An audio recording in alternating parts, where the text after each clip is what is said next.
Hi y'all, it's been a while, but I want to come back with a strong video and try to be consistent about it.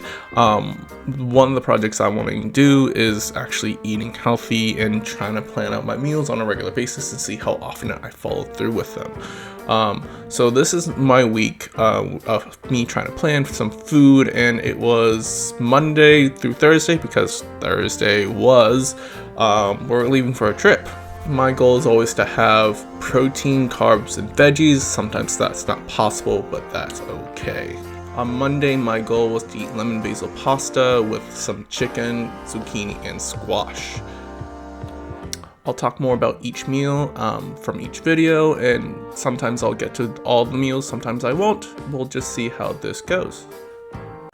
This was the night before. On Sunday, I bought some proteins, and I always butterfly my chicken so that it cooks more evenly and quicker as I do it. I seasoned this with some salt and garlic powder because I dry brined this the night before I start cooking with it the next day.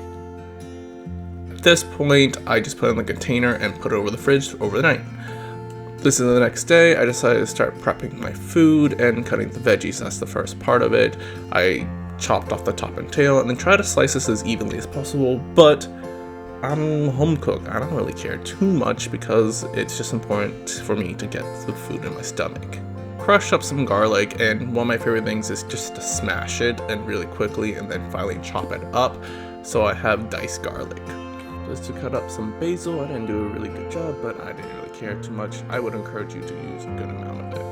Alright, let's start cooking the veggies, and let's put some oil in there. I put about 2 tablespoons.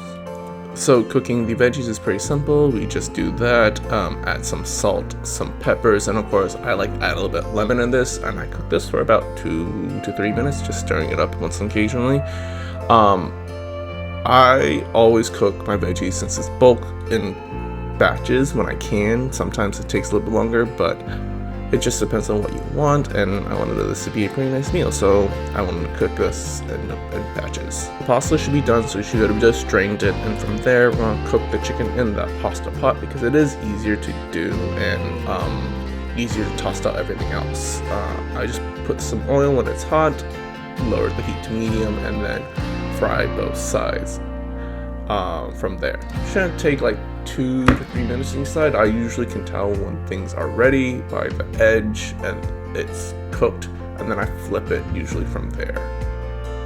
If your pot looks a little bit dry or your cooking vessel looks a little bit dry, add a little bit of oil. It's okay. I know that we're trying to be healthy, but chicken that sucks cleaning, so I always willing to add that little bit extra calories just in case I need it. Of course, if your chicken's not fully cooked all the way, I always add a little bit of water to help it steam, and that usually gets it to right through the process. I always check my chicken when I'm cooking at home, and I just tear it apart.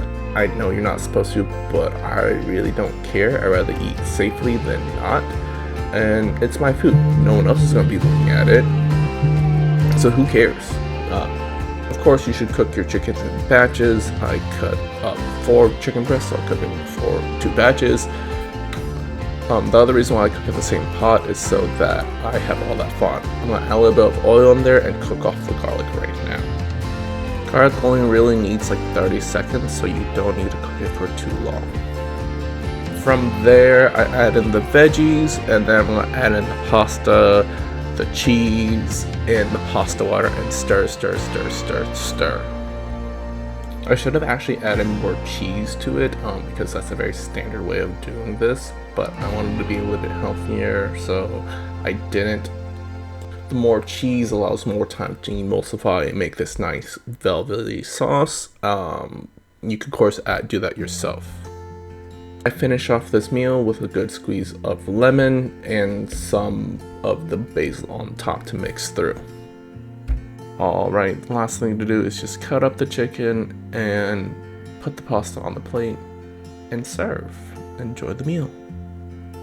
Yes, I know the plate's a little bit dirty, but that's because I like to reuse my dishes instead of having to wash multiple ones. It's my meal and I don't care too much about the extra oil. Meal prep, I just set up some containers and I portion it out as evenly as possible. At the end of the day, even if you don't get all the portions correctly, each meal should roughly be about the same thing no matter what, because at the end of the day, they're just calories that add up.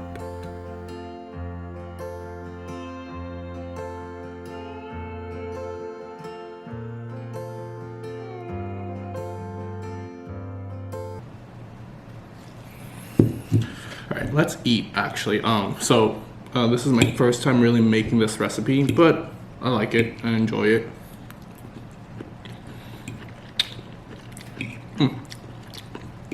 Definitely taste the lemon. Can't really taste the basil, which is okay. Yeah, I think it's perfectly fine. It reminds me of this, like I said, this London dish, bouquet de pepe. I'm gonna go look. Back with my book. This is the book I was talking about. It is Trulio, the cookbook. It's from this really famous Italian restaurant in London in the Borough Market.